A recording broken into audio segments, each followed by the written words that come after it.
Yeah, I wish the lighting was better in Star Trek Discovery. You can't even see the bridge. Why do we Yes. have to have new X-Men? Gentlemen, let's broaden our minds. Are they in the proper approach pattern for today? Negative. Hold the weapon! Now! Charge the lightning field.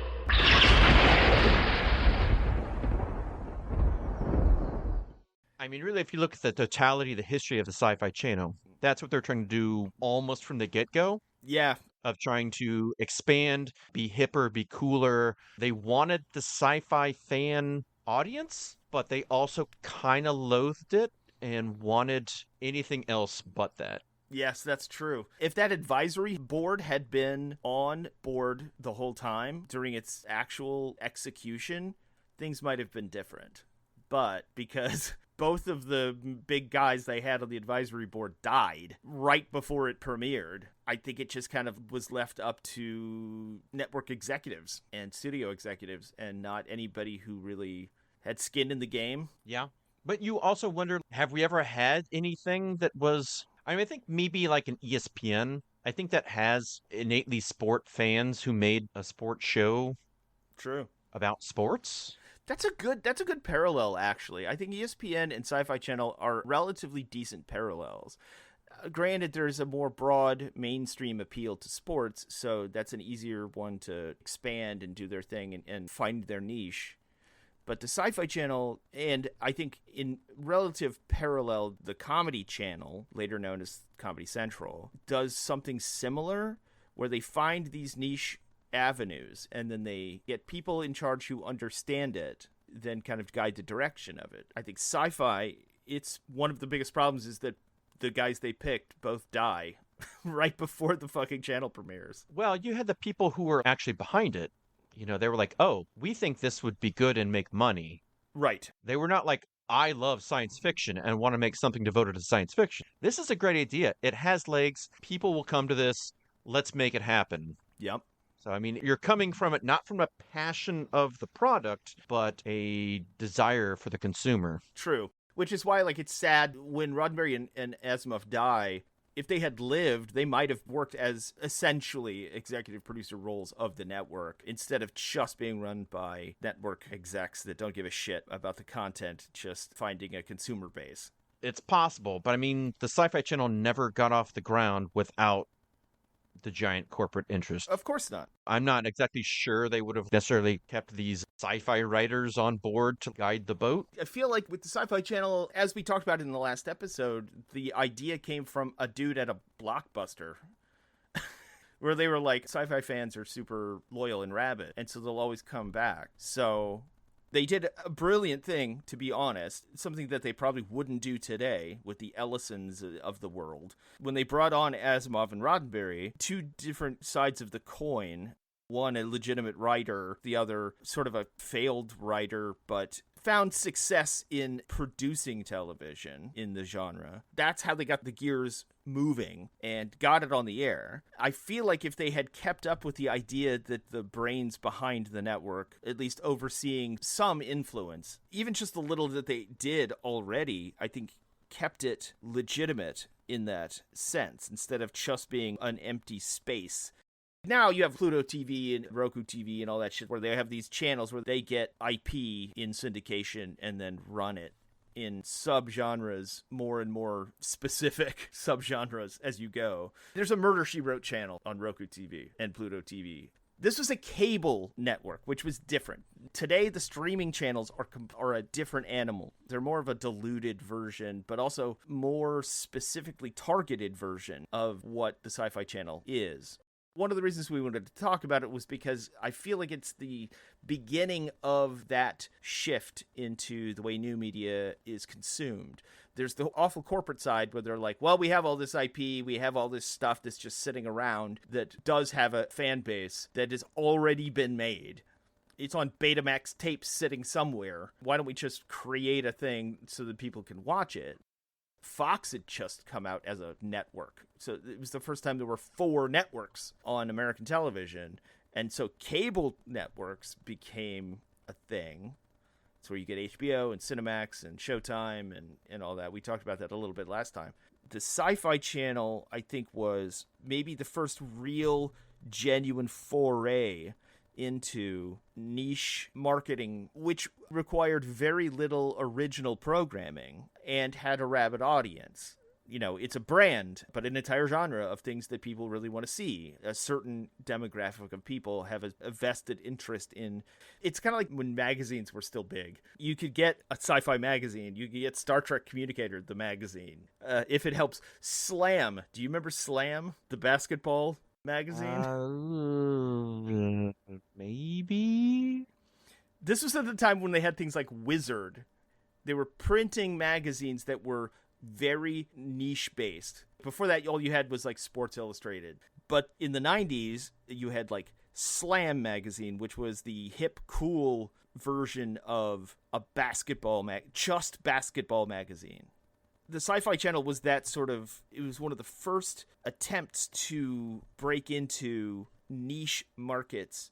And I think this actually does tie interestingly into your previous episode about the monoculture and how there is no monoculture, because this is where it starts breaking down into categories of interest, unfortunately, of consumers with very specific interests.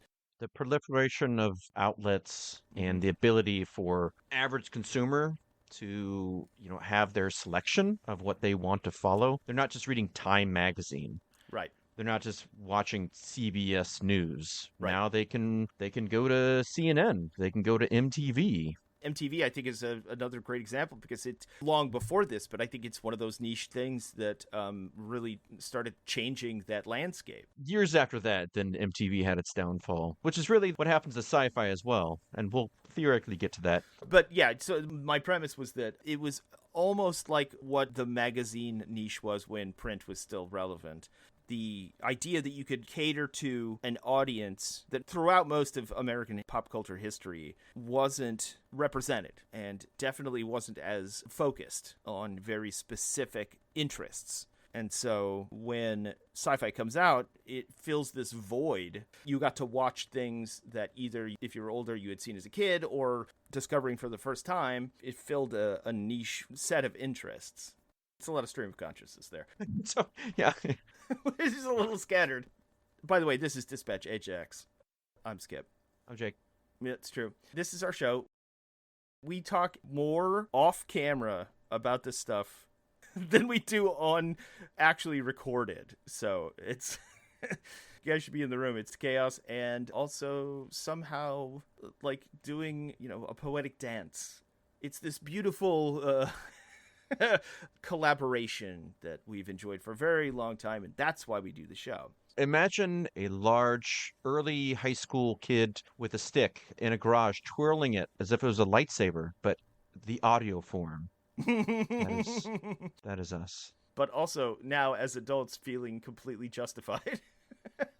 Watching the rise, peak, and then fall, maybe, of this geek media genre in what used to be the monoculture. But also exists today because those things are relevant to a very specific demographic. And that's what the Sci-Fi Channel seized on.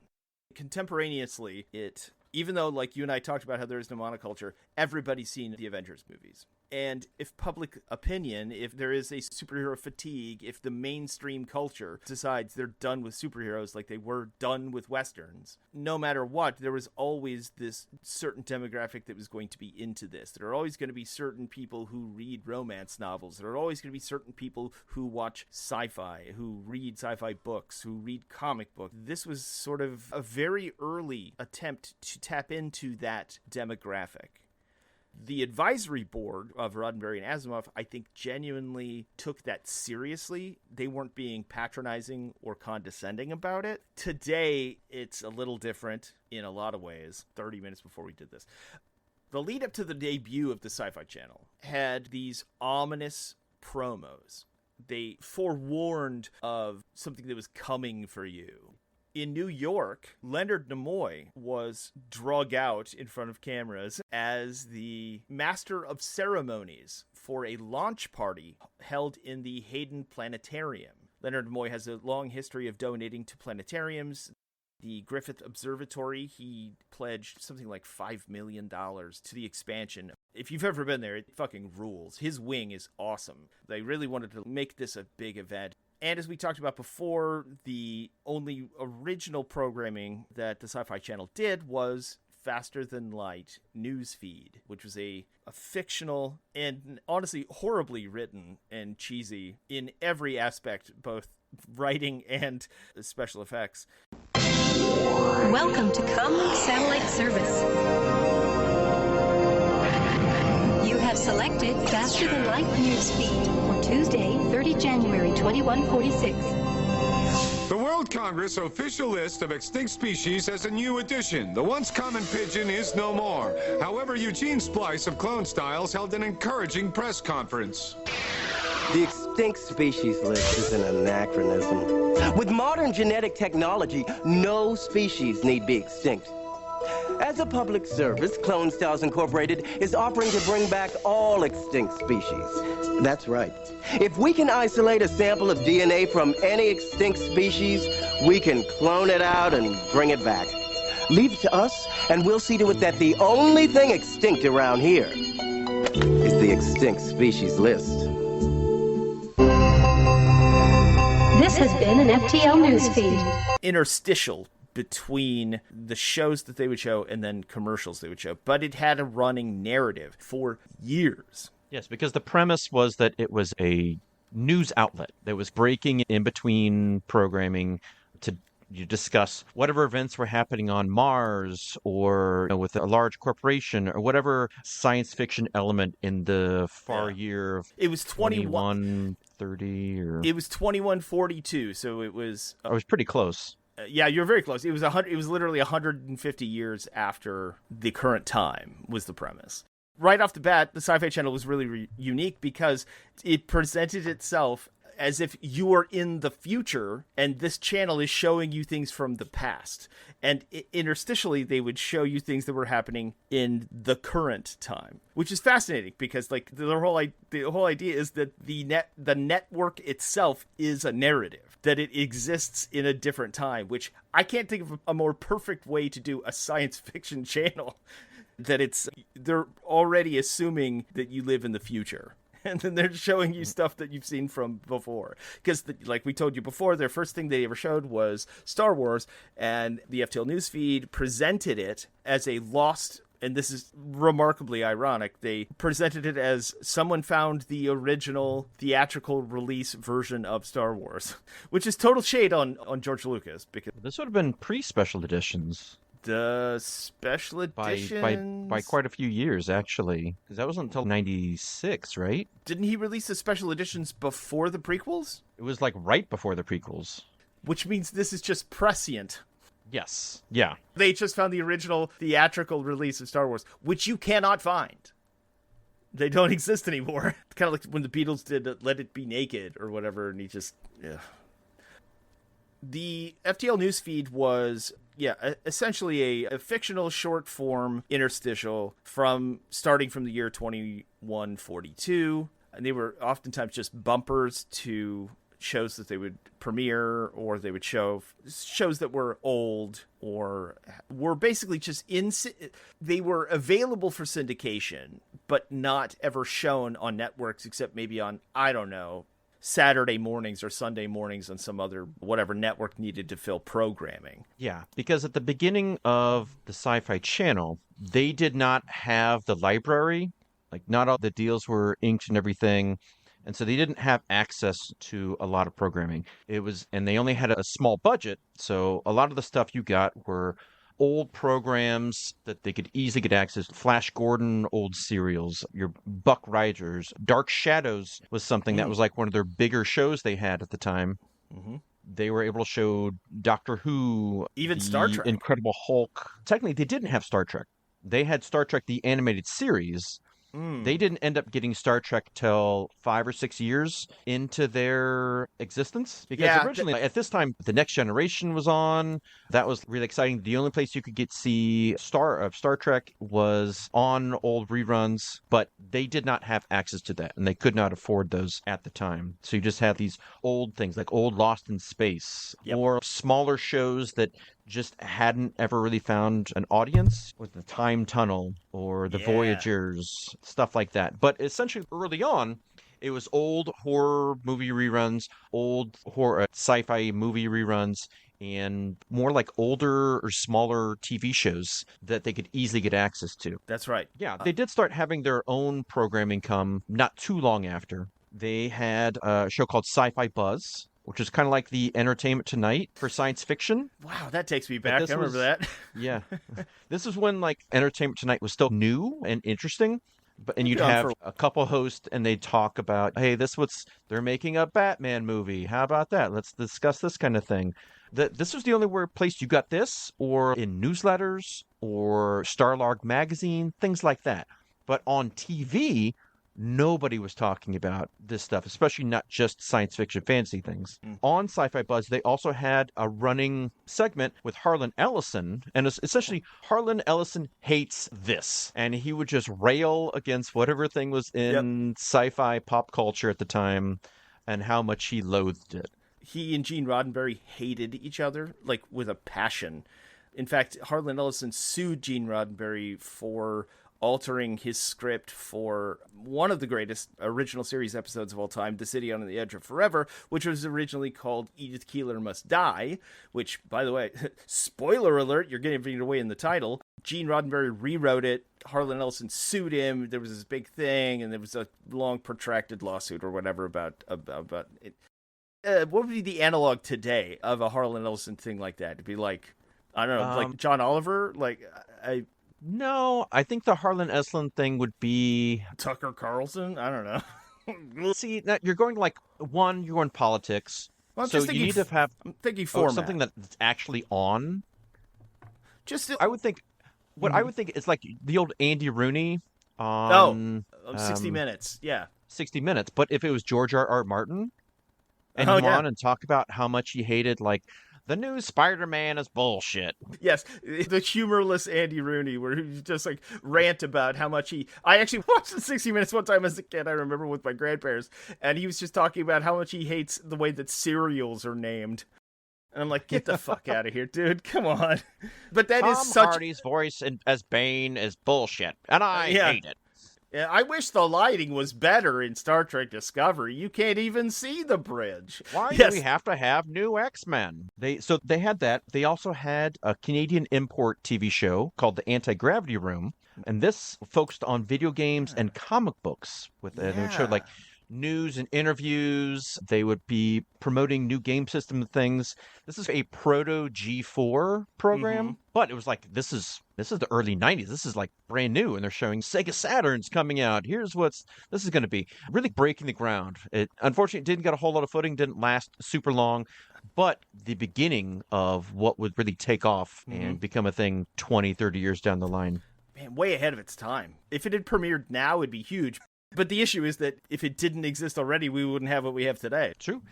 Similarly, Sci-Fi was one of the first to treat anime with real respect and gravitas, as they had Saturday Anime. This was every Saturday morning. They would bring over anime from Japan and show it. You'd have Akira, Ghost in the Shell, things like that. Yeah. That's how I first saw it.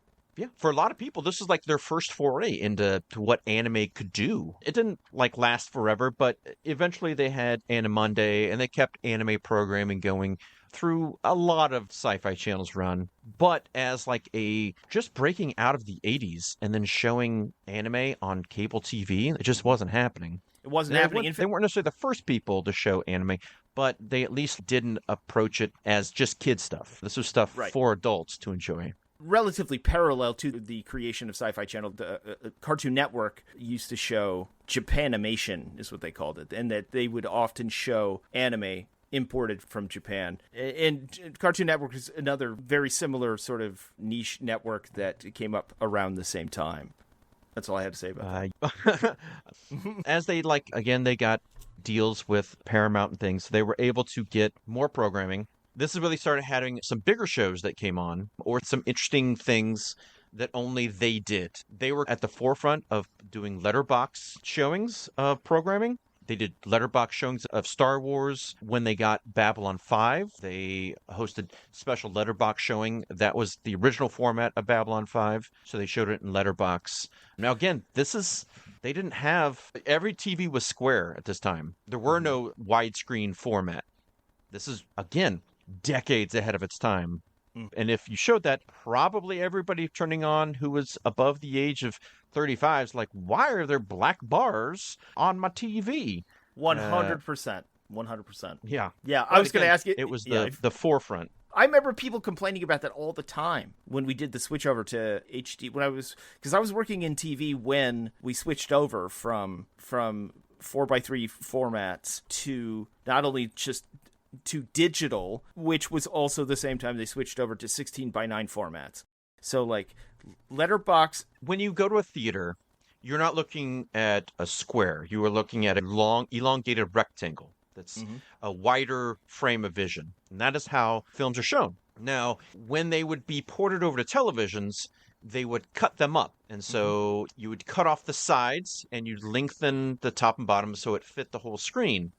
A lot of movies aren't made for that. And so another way of the standard formatting is what they call pan and scan. Yeah. And that is where they would take the frame of reference and focus it when they're editing things for TV or for, at the time, VHS or DVD production, to cut out parts of the shot and focus on what they think is highlighted or should be highlighted in that specific shot. But you're missing the totality of what's to be seen. Yeah. When it widescreen ruins, TVs. Yeah. Yeah. I mean, it for some things it ruins. I can't think of anything that it helps, but I don't think it ever there's probably benefited some anything. example.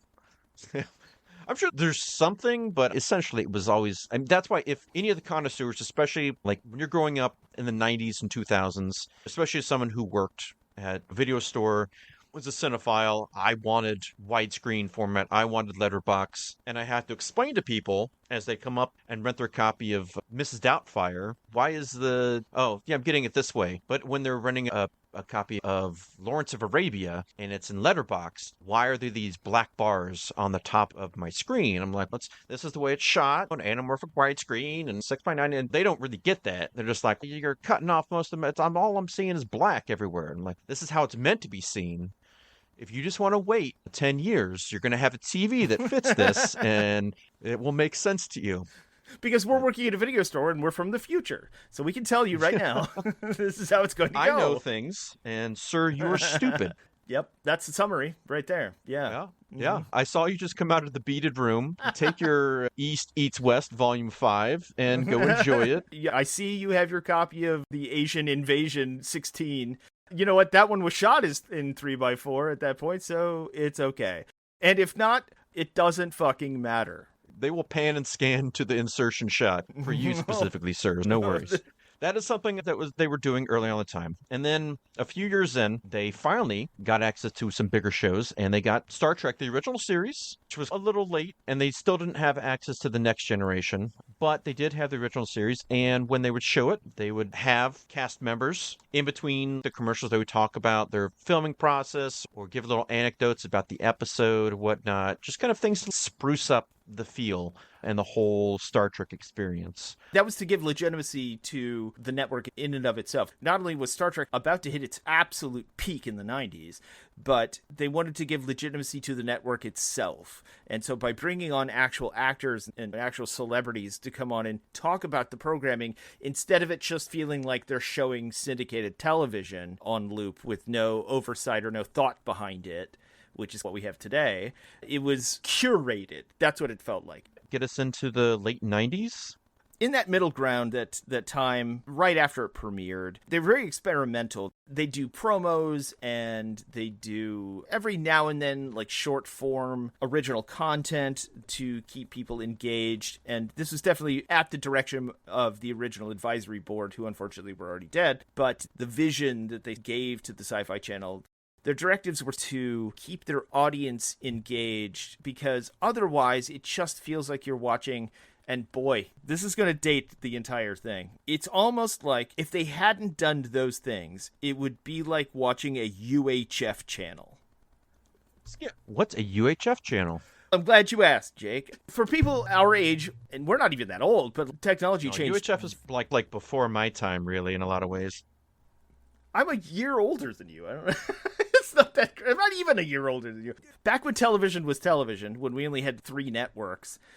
Back when TV was legitimately television. It used to be that, just like with radio, you had AM and FM, amplitude modulation and frequency modulation. They were just different ways to different. I have to explain it without going about talking about the entire electromagnetic spectrum, but there is just skip it. I will. There are two different carrier waves that they would use to broadcast information.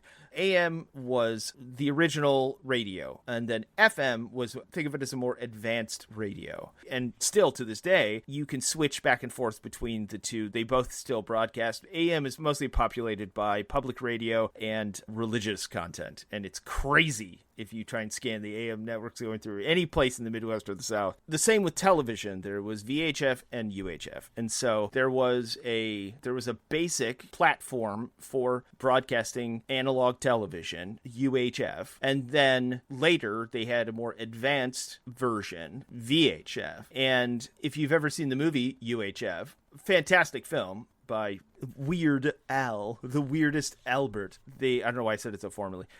Nobody knows. Everybody knows Weird Al. UHF became the sort of also ran. It was considered substandard. And you'd have to switch back and forth between UHF and VHF to get the channels you wanted. And specifically in Kansas City, where we grew up, one of the main UHF stations was Channel 62. It was a channel basically devoted to just showing syndicated television. It didn't have original programming, except maybe on the weekends they would have the drive-in with the guy that owned used car dealership, and he would show like RoboCop or something really late night drive-in type movies, monster movies, really underseen stuff. No, his name was Ray something. It was Ray. That is a very specific snapshot of a time. And so UHF channels were essentially just showing Ray Stevens? He would show a late night, essentially cult movie thing on Fridays. That was some of their only original programming, was just shooting somebody introducing something that was already in syndication or was cheap to get to show on TV. And the reason I bring all of that up is that's what UHF was. There was a possibility that's what the Sci-Fi Channel would become. That UHF channel where you just showed syndicated stuff without any real forethought behind it. And it would be random. You don't know. It could be Leave It to Beaver one day. It could be Make Room for Danny one day. It could be The Lucy Show. It could be RoboCop. You don't know. So the Sci-Fi Channel wanted to try to separate itself from that stigma by, yes, getting that type of programming, but having forethought behind it, intentionally programming things that were thematic or had like some original content like the Sci-Fi Buzz show or the interstitials of the Faster-Than-Light Newsfeed. So if you look at the landscape of the early 90s, what was really popular, there was one show. Star Trek had passed its peak by the time Sci-Fi had acquired it, but one show was dominating the field. That is a little conspiracy show called The X-Files. Oh boy. Everybody loved The X-Files. We all did. And it was great. No, that's conspiracy. I don't believe it. It didn't happen. I saw it happen. Cigarette Man told me. But it was huge. And so people were trying to jump in on that buzz. Now, there were two things that really kind of made the success of X-Files stick out. One was its conspiracy nature. Obviously, America at this time in the early to mid-90s, conspiracy was beginning to take hold of every part of our culture. And it really has only gotten worse in the subsequent decades. You had a conspiracy show about big, shadowy government elites and possible cover-up of aliens and monsters and all kinds of things. That was fun to deal with. Now that is the people running our government. So it's not as fun. But at the time, it was new and exciting. So Sci-Fi Channel, along with other shows, were trying to put conspiracy content into their programming. Sci-Fi had a few different shows based around that. I think Taken being the biggest one, which we'll talk about in a bit.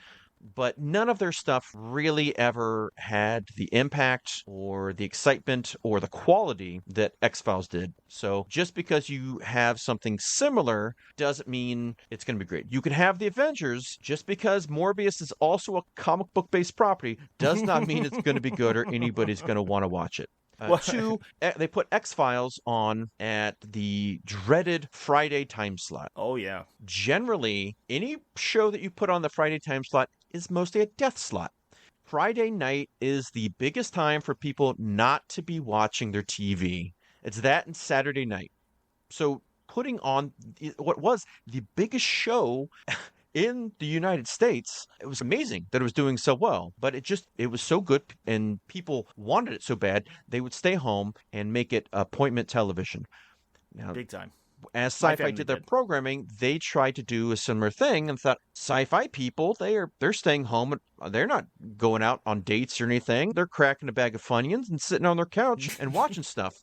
Unfortunately, that isn't quite the case. And the things that they tried to put on their Friday time slot generally didn't do great either. But one of the things that did do decently in the Friday time slot is a show that Sliders took after its cancellation, and it's a show called it became one of their bigger shows in their early years, a show called Sliders. This was Sci-Fi's biggest show for at least a couple years in the mid-90s. Essentially, Sliders is a show about, think of Quantum Leap, where this guy, he's trying to get back to his timeline, but he's stuck living all these other lives throughout history, and he's always trying to get back to his home. Sliders is similar, where it's a group of people, and they are jumping through these wormholes, trying to get back to their home, but they're jumping through all these alternate realities. Whether, your standard, what if the Nazis won? What if women dominate society? What if dinosaurs still ruled the world? Whatever.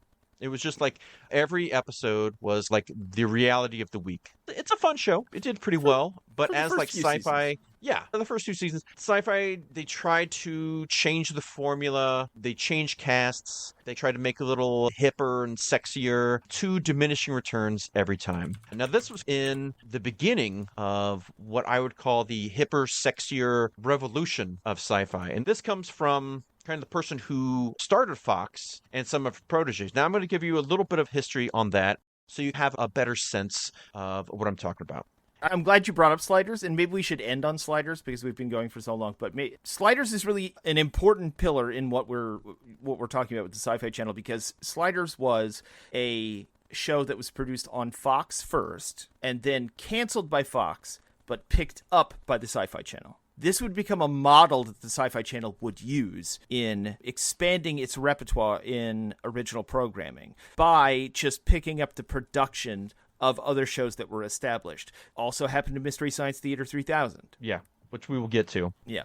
They just kind of picked it up and were like, hey, this is our jam. Let's go for it. Yeah, which as still a bit of a fledgling company, taking off things that you thought had legs or could have legs, and then trying to milk the most out of them that had mainstream wide mass appeal instead of trying to create a new audience whole cloth. It was a good idea. It was a cost-saving measure. None of this were too expensive. And you had, again, that audience that's porting over. It also ruined the show, to be perfectly honest. The Sci-Fi Channel, when they moved to the Sci-Fi Channel, it was so bad. It's funny because there's a direct one-to-one about Sliders when it got bad. I remember it was right after the movie Species had come out. Sliders starts doing stuff that's, instead of just cool high concept sci-fi stuff, they start doing what's popular in modern pop sci-fi. And so when Species comes out, they do a Species episode, essentially. The show really fell off. Even the production design got worse. Everything got real dark. It thought it needed to be edgier and sexier to justify its existence. Even though if it had just kept up with the way it was, it probably would have been fine. Yeah. So to give you a little bit of context, again, USA Network owned Sci-Fi Channel. And in 1992, USA was owned by Paramount Pictures and MCA. Now, MCA was owned by the Masashita Electric Company, a.k.a. Panasonic. Oh. In 1982, the Masashita sold MCA to Seagram's. That's right. The wine cooler company. Yes. Okay. I like which directions we went there. I always think of if any of you are younger, go Google Seagram's ads, and you'll probably see Bruce Willis in the early 90s That's promoting his Seagram's wine cooler. He was like the face of the company for a bit. I thought that was before he got famous. I thought that was like his first thing. He did a wine cooler commercial like before Die Hard. This was late 80s. So 86, 87. Oh, so it was like during his his rise. Yes. I think this was around the time of Moonlighting and yep. Die Hard, and then kind of brought him out of that. And so Yeah. So he he became wasn't a star. Yep. Seagram's had owned it. In 1994, Paramount was sold to Viacom. Viacom owned MTV, Nickelodeon, and Showtime. In 1995, Seagram's purchased Viacom's stake in the Sci-Fi USA that it didn't have. That was for $1.7 billion at the time. And then sold that to Barry Diller. Now, at the same time, Vivendi Universal, which was a French water company, they purchased a majority control of USA. This will all come back. I need to talk about Barry Diller for a second. Barry Diller was a network wonder kid. He dropped out of UCLA 3 weeks after classes, and then he used family connections to get a job at William Morris Agency. This is kind of like the biggest talent agency in Hollywood. He A true meritocracy. Yeah. He worked in the mailroom, and there he soaked up all he could by opening and reading other people's mail. What a scumbag. In 1965, at age 23, he went on to become the VP of ABC, and he created what we now know as the modern made-for-TV movie. By 32, he was chairman and CFO of Paramount Pictures. The Burning Bed, I think, was one of the first made-for-TV movies. That and then Roots. By 42, he had left Paramount Pictures and became the head of the brand new Fox network. Now, Diller had previously tried in 1977 to create his own TV channel own network channel with the Paramount Television Services, but that failed. And 2 weeks before launch of Paramount, the organization, they got cold feet and they pulled it. Now, this is despite them working on many things. One of those things they were working on was Star Trek Phase 2. Oh, boy! Which was to be the sequel to the original Star Trek show. And when that failed, they took some of those elements and plot details from the show and made Star Trek the original motion picture. It was very similar to Battlestar Galactica in that it's the opposite of Glenn Larson's Battlestar Galactica. So they canceled Star Trek Phase 2 in favor of a movie because of the success of Star Wars. When Star Trek the Motion Picture tanked a little bit, Battlestar Galactica moved back into being from a motion picture into a TV series. To give context for that, yeah. Didn't mean to derail you. Sorry, it's just like that's a I'm text messages that I need to respond to. Yeah, at this point, Star Wars had changed the landscape of everything. Even though Star Wars technically, as we've maintained, is fantasy, it reignited people's love and interest for science fiction and would change the direction of all of these franchises forever. The only reason Star Trek Phase 2 failed, it probably would have gone on to be a show and then probably got canceled after a season or two. Instead, they shifted their focus to, if Star Wars can work, Star Trek can work on the big screen. And so for the very first time, there's a Star Trek movie. So that's why Phase 2 kind of fizzled out. Now, there is footage of Phase 2. You can see Phase 2, some of it, online. They have released some of the pre-production stuff and some of the early footage that they shot, but it was ultimately decided that it would have been better to do a big budget movie in hopes of riding on the coattails of Star Wars than a show, the redux of a show that had been canceled and only brought back for a third season because of a letter writing campaign, which was probably going to get canceled again. But they also knew intuitively that there was a thirst, there was an audience that really loved Star Trek because they really loved sci-fi. Sci-fi fans really, like we talked about in the last episode, but from that Blockbuster guy, science fiction fans are rabid and they are loyal. And that leads into why they thought this was a good idea.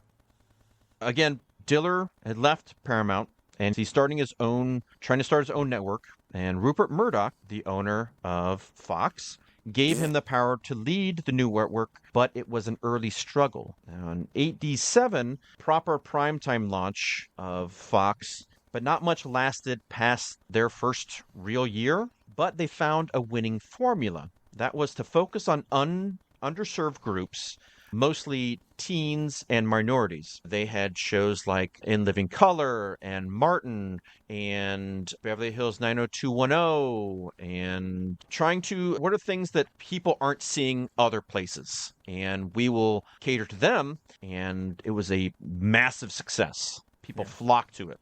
Ironically, now, also early in the cops. 90s, yes, we'll actually get to that. Okay.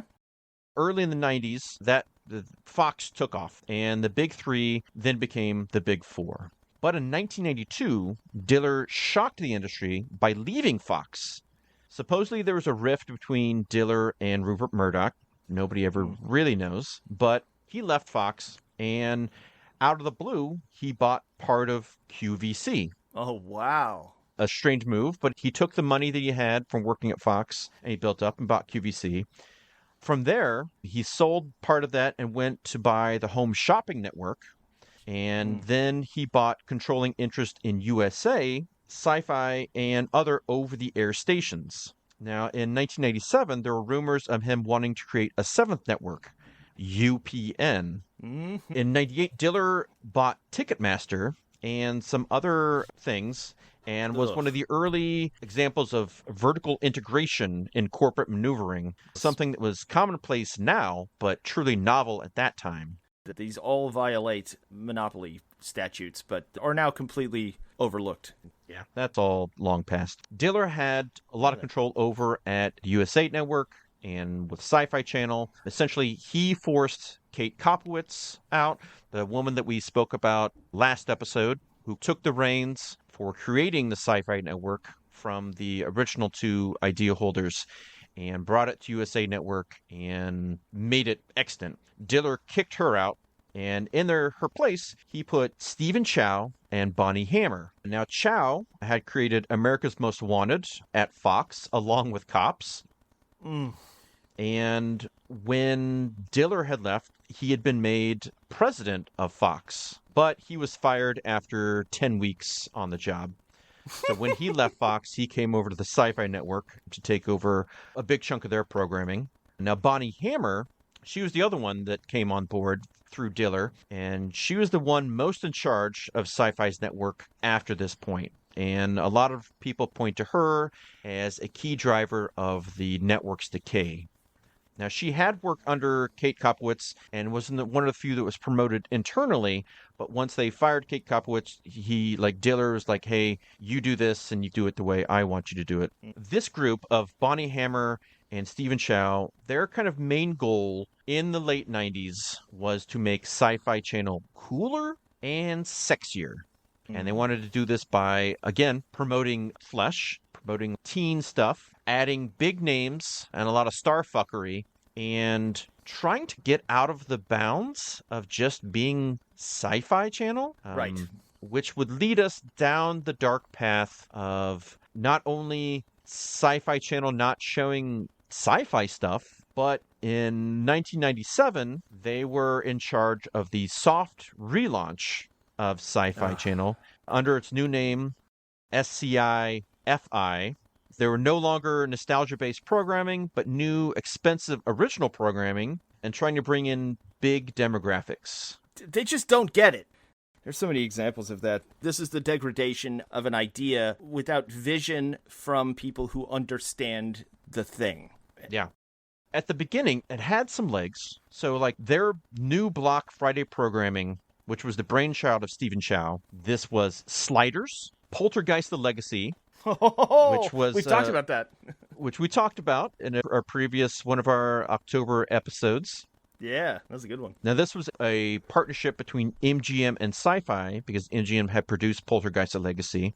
This is a partnership that would later pay off with Stargate, but in this original Friday block of programming, again, you had Sliders, Poltergeist the Legacy, First Wave, which was a massive failure.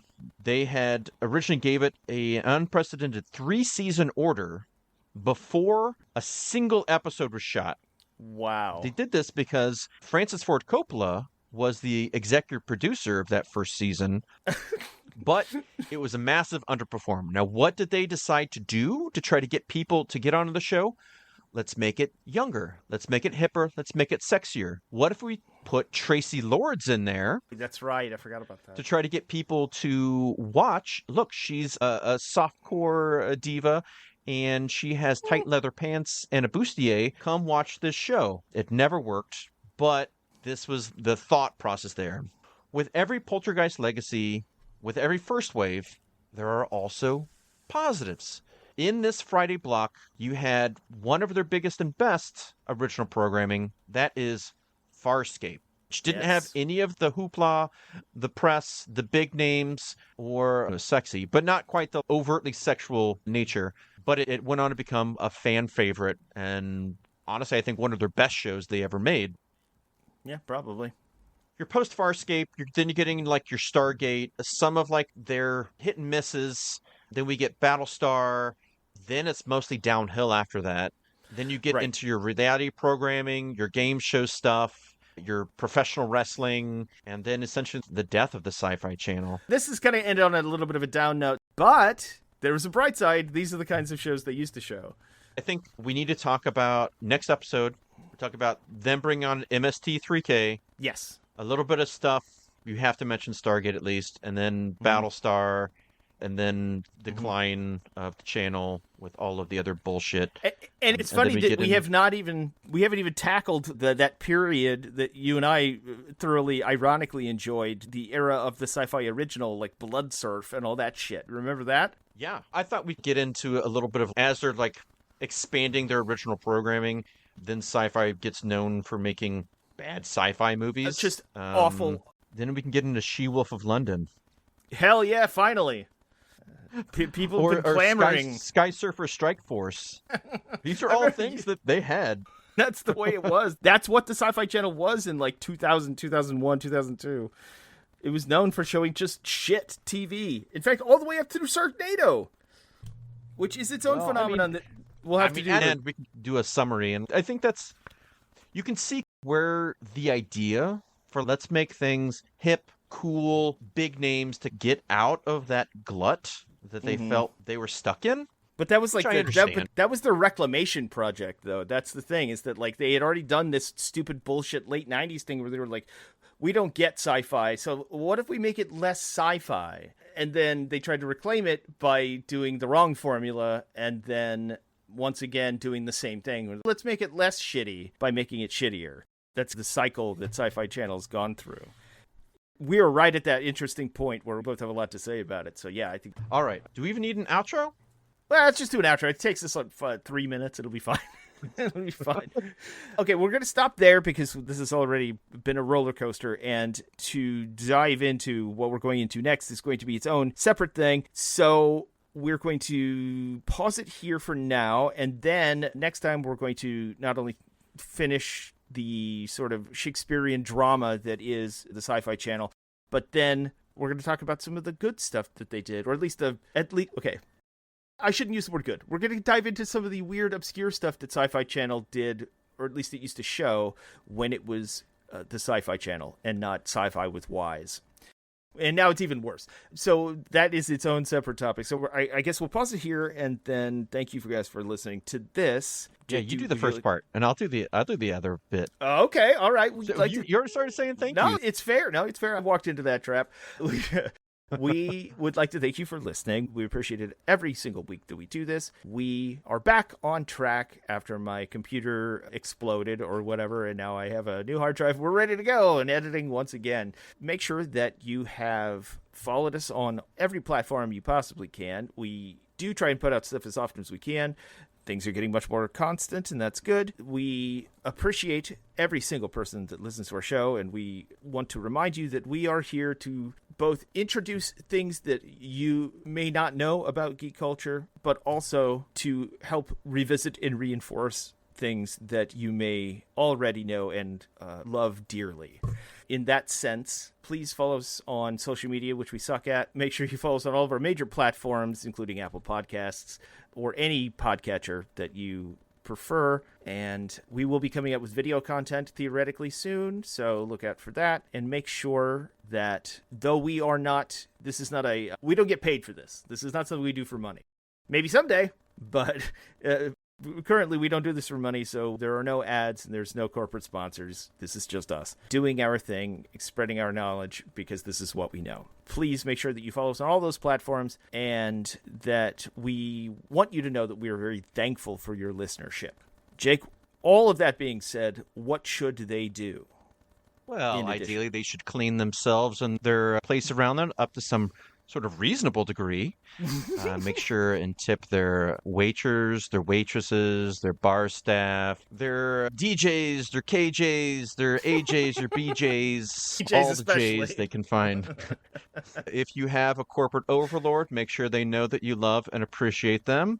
DJ Tanner. With your whatever AI overlord is about to take them over, make sure that they are properly thanked and reciprocated. And until next glorious podcast with your favorite host of Skip and I, we would like to say, wherever you go, there you are.